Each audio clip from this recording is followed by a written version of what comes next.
Hello everyone, this is Boricua Binks and welcome back to Let's Play Seduce Me 2, The Demon War. In the last episode, we started off in a very interesting way. We started off, it looks like, a few months after the ending that we got, which in this case I'm choosing James's route. So, yeah, he proposed to her. We're engaged. It's just the two of them. And they seem happy, except she had this creepy nightmare. So, it didn't look very good. James was not acting like himself, and he even killed Diana, and he was about to force himself on the main character. So, that was not good at all. Hopefully, that's not going to happen, but these kind of things. That kind of dream, you just think, not very good.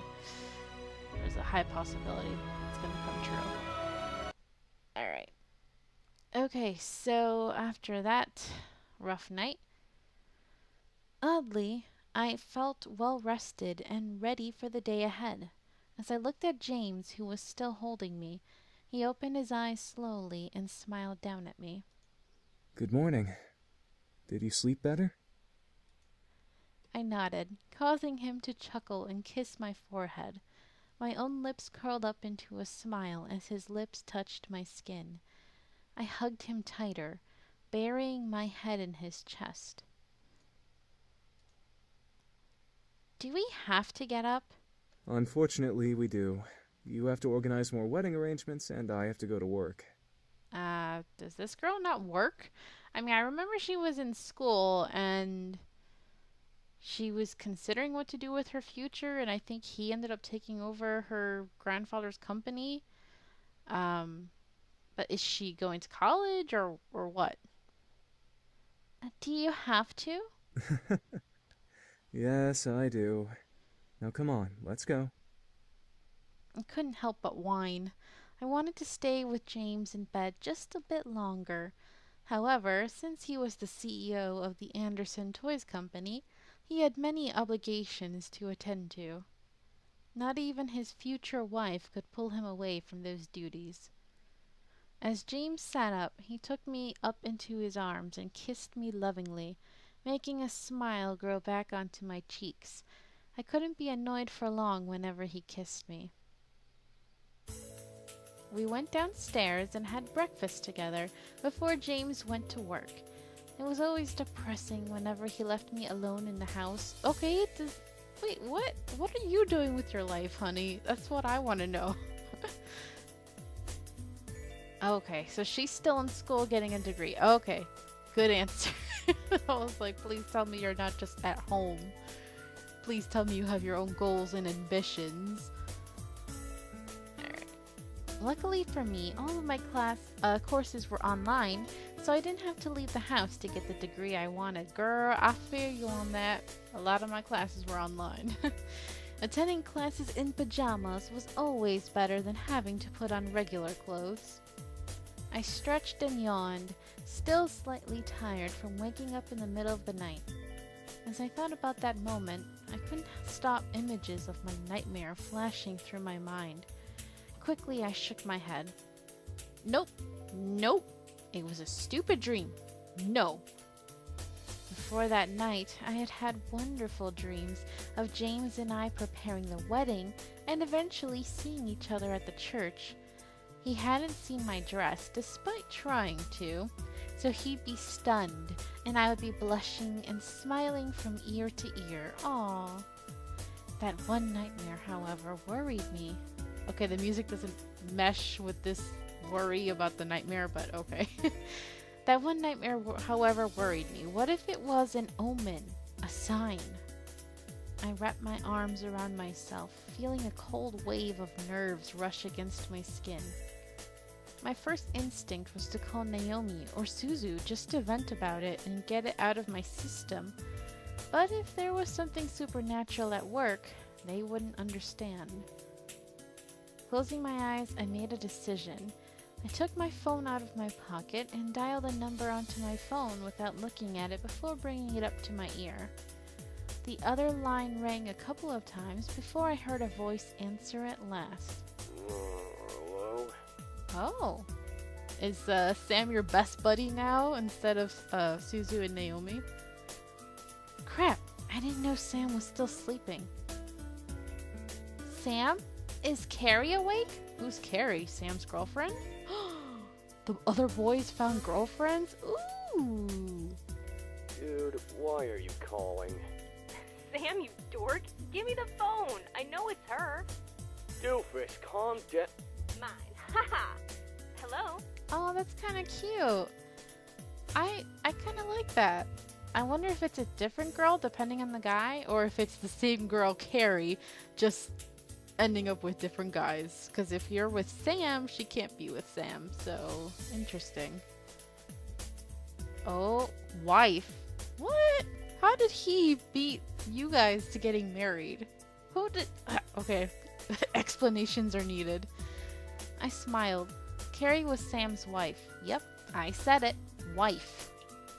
They had been married for almost a year, and despite sounding like they were always bickering half the time, they truly loved each other.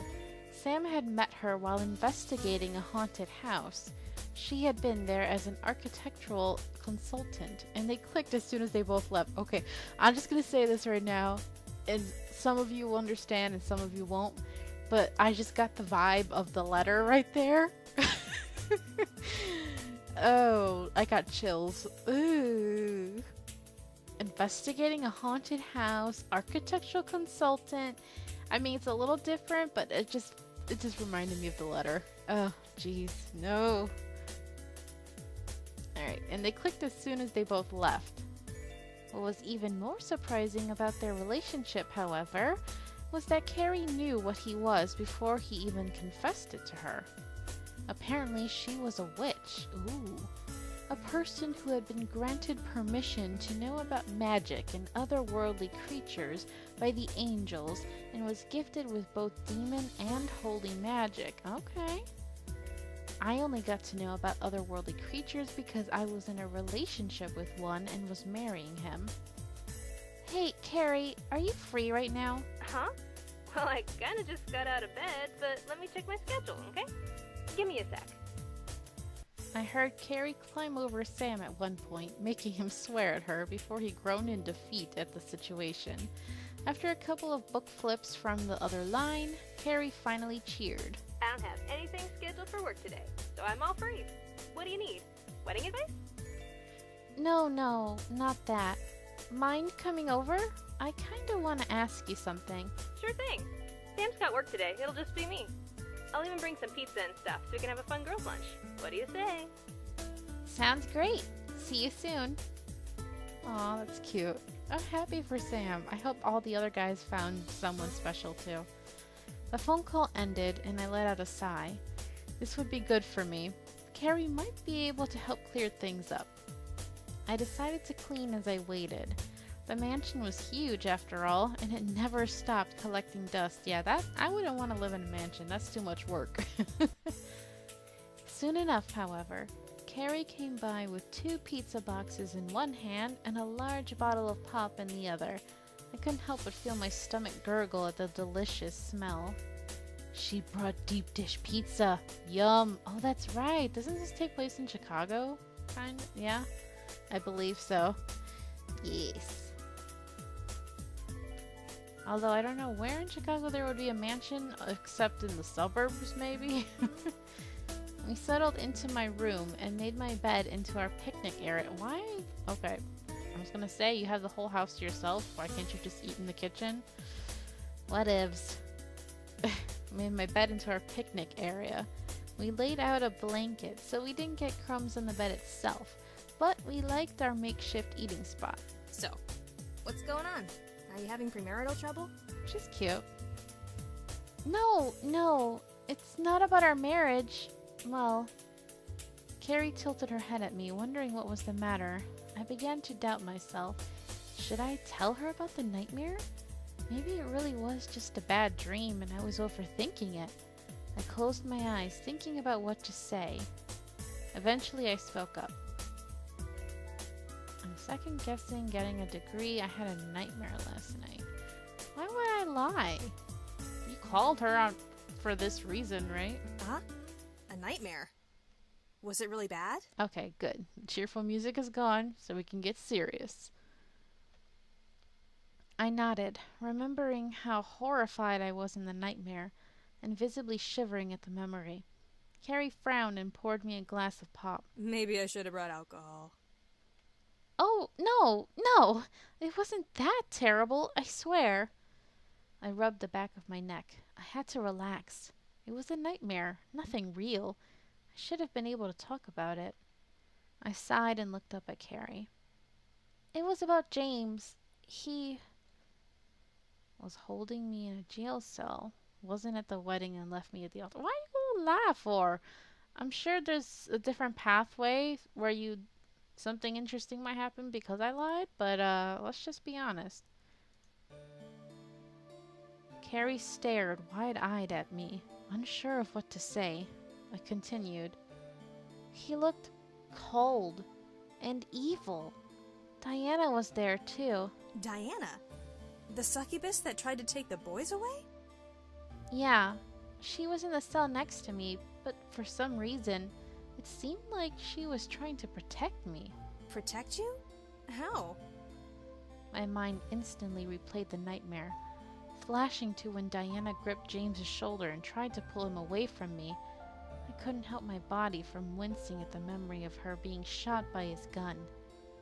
He came into my cell.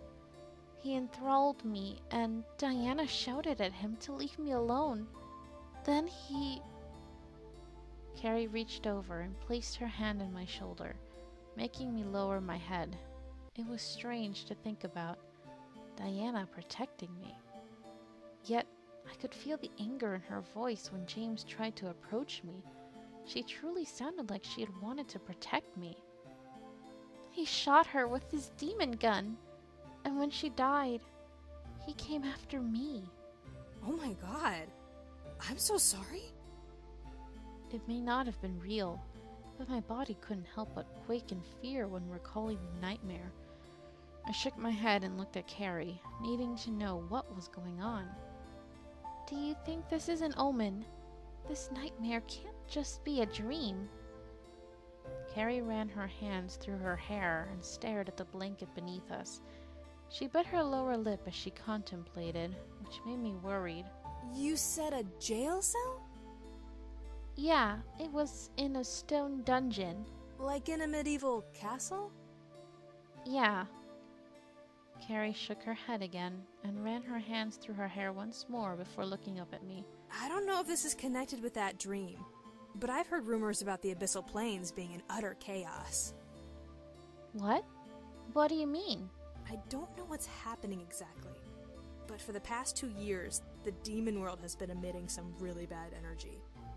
Even the angels are taking note of what's happening. They're even neglecting their duties to go to the demon world themselves. That threw me off. According to Carrie, angels were extremely devoted to watching over the human world. They would never skimp duties to even think about the demon world. Carrie shook her head. The only place I can imagine jail cells like that being used for prisoners is in the abyssal plains. But you and James are here in the human world, so it makes no sense. Carrie abruptly moved from the bed and reached for her purse, digging through it and practically sticking her entire arm into it. I swore she was Mary Poppins the day I saw her do that the first time. Apparently, it was a demon-branded bag called the Endless Satchel, only found in the demon black market of the human world. It wasn't just a bag on the inside, it was a void. You could stuff anything in there and be able to pull it back out with ease as long as you pictured it in your mind. That's pretty cool. Carrie pulled out something wrapped in dark green silk. As she unfolded the cloth, she revealed a deck of cards. On the back of each card was a black pentagram with small, almost unreadable markings around it. On the faces, however, were different hand-painted images that helped me recognize it as a tarot deck. They were worn, but they still emitted a power that made a shiver run down my spine. I have tarot cards, somewhere in my room. I don't remember where. But there was a time I was actually really into that and I wanted to learn, and I had like a book on it or something, and I have no idea where any of that is now. But it was interesting. I just wasn't good about actually learning it. Not sure how real it is or if it works or whatever, but yeah, still pretty cool. It's been a while since I've used this, but it might be able to shed some light on the situation. I watched as Carrie held the deck against her chest and closed her eyes, muttering to herself. She then lifted the deck to her lips and kissed over the top card before shuffling it. The cards practically danced and glided between her fingers as if they were alive when she shuffled them in her hands. Eventually, she stopped, and the deck settled together in her grip. She gently drew 3 cards from the top of the deck, setting them face down in front of her, and placed the remainder of the deck on the nightstand. She flipped one over, revealing a wheel with multiple symbols on it. As I stared at the card, the wheel seemed to spin on the face of the card. It looks really creepy, by the way, making me slightly dizzy. The Wheel of Fortune. Carrie mumbled to herself as she examined the card. The Wheel of Fortune? Could this be about the demon world changing? No, it can't just be that. Someone changed something in the past and disturbed the fate of the abyssal planes. Ah, that makes sense based on what we heard at the beginning when we first started the game. Someone traded their life for something to change in the past, it seems. So yeah, I know basically this format that she has of just 3 cards rather than the more complicated version, because there's like 3 and then I think there was 5 and then maybe like 6 or 7 or something. There's different layouts, but this one is the very simple one, just the past on the left, the present in the middle, and then the future on the right. So that's pretty simple and easy. I looked to the card, taking note of what Carrie said aloud. There were many things that I knew that I had personally changed. I wasn't destined to get the Anderson... excuse me. I wasn't destined to get the Anderson Toys company. I met the boys and learned about magic, and I was going through a big change in my life with my upcoming marriage. Carrie moved her hand and flipped over another card, revealing a figure with a... I think that's the Justice one, right? A figure with a sword in one hand and a scale in the other.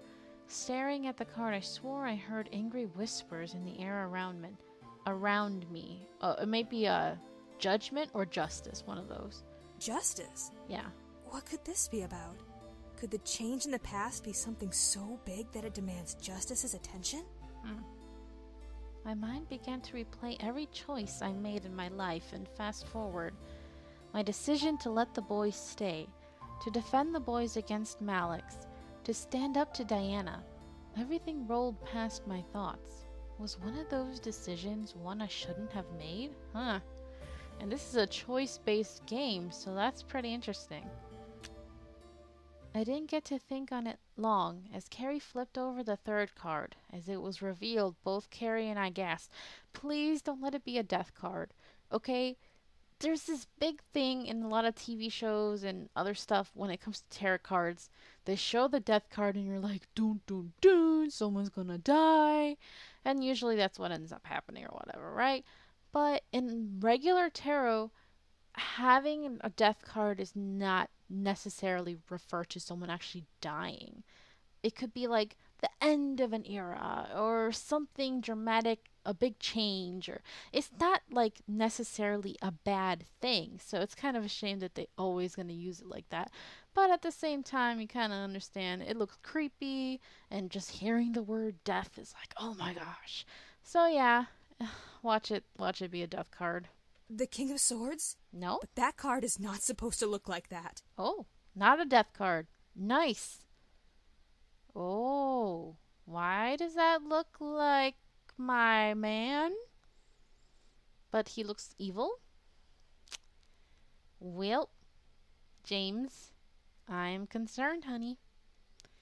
A king figure sat on a throne with a large sword in his hand.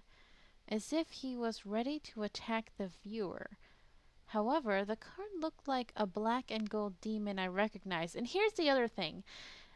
In case you don't know about tarot, I'm acting as if I'm an expert when I'm not. But basically, there's two types of decks, all right? There's the major arcana and the minor. And I believe King of Swords is not part of the major. Isn't that part of the minor? Because, like, the minor has, like, chalices and swords and, like, objects, I think. And it's, like, almost like a king, queen, jack kind of thing, like in a regular...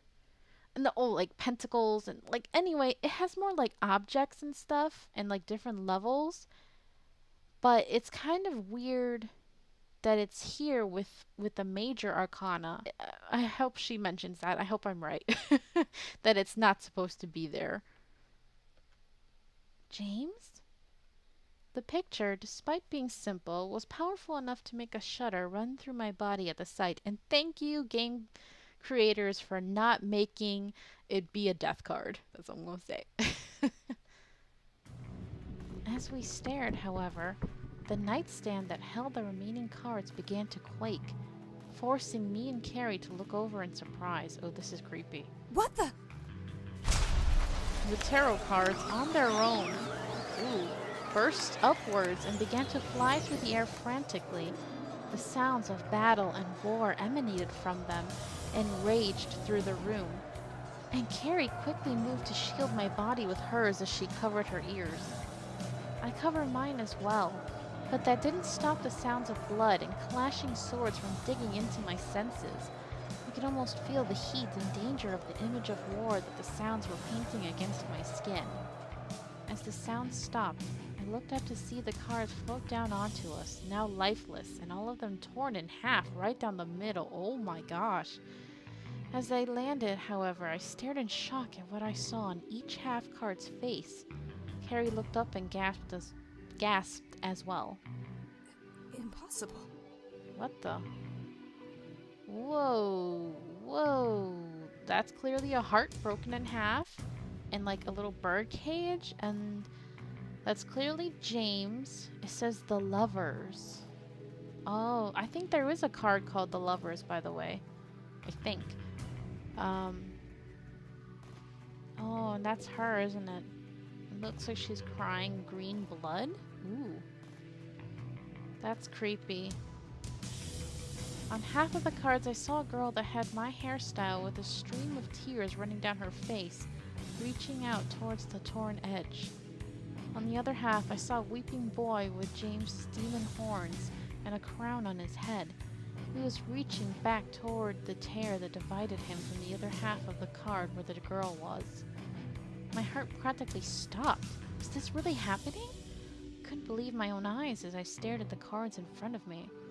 My nightmare began to flash before my eyes, causing me to grip onto myself and shiver violently from the fear bubbling in my core. Carrie quickly grabbed hold of me and hugged me to her. Hey, shh. It's okay. It's okay. Sometimes the cards are wrong. This can't be right. Girl, it ain't about the cards being wrong. It's about everything else that just happened. Like, what the frick? How could I believe her? I was staring at multiple torn cards, showing me the exact same message. I gripped to Carrie, feeling extreme fear and sadness run through my body. Hey, look at me. I looked up at Carrie. She gave me a small smile as she squeezed me gently in her hug. Magic is fickle, okay? The cards aren't always correct. Fate can always be changed. Remember that. I knew she was trying to make me feel better. I knew that there was something going on. However, as the thought of my marriage came up, I knew that I'd have to calm down eventually. They were cards, and my marriage was still happening, regardless of what they said. I closed my eyes and slowly started to ignore the signs, the cards, and the nightmare in my head. This wouldn't help me, and I had to prepare for my wedding. Jeez, that's crazy. Poor girl. Carrie muttered an incantation under her breath, and when I opened my eyes, the cards had all disappeared. I hugged Carrie tighter, silently thanking her for removing them. I had to be stronger. I had to. As the day went on, I enlisted Carrie to help with the wedding arrangements. Surprisingly, we got a majority of the work needed done, so that gave us time to relax and watch a movie together before James returned from work. Wanting to leave us alone, Carrie left as soon as he came. Hey, did everything go all right? I'm assuming Carrie helped. She tried. Yes, she did. For some reason, I felt the need to hug him. I just needed to. Without warning, I walked over and wrapped my arms around James, laying my head against his chest. Huh? Love? Mm-hmm. As James wrapped his arms around me and kissed the top of my head, I smiled. He's so cute. No, James, I'm worried. He would be with me, and I would be okay. I love you. I love you too. My heart felt at ease. Everything would be fine. Everything would be okay. James looked down at me, pulling away slightly to see my face with a smile. So, what would you like for dinner? We can go out to eat, or we can stay at home and I can make something. I held James's hands in mine, knowing that I wanted to just stay home with him. We had more than enough for the wedding, yes, but our time together was better spent alone rather than at a restaurant. How about we order food instead? You just came back from work. Might as well relax. And, yeah, it's not fair that he has to come home and cook, too. James chuckled softly before kissing my cheek, making me giggle softly. As my wonderful bride wishes. Aw, they're cute. Okay, let's save. So I think we're gonna just leave it here for today, guys. I am worried. I am very, very worried with how things are shaping up. But I have to admit, it's really interesting. I really like the storytelling. The introduction of a love interest for Sam and the fact that she's our friend and she's a witch is really cool. I like that a lot. Yeah, this is really good. So I'm excited for this LP in this game, but I'm nervous because I love James so much, and I don't want bad things to happen, but you know it will. So anyway, thank you guys for watching. I hope you're enjoying this, and until next time, hope you have a nice day. Bye!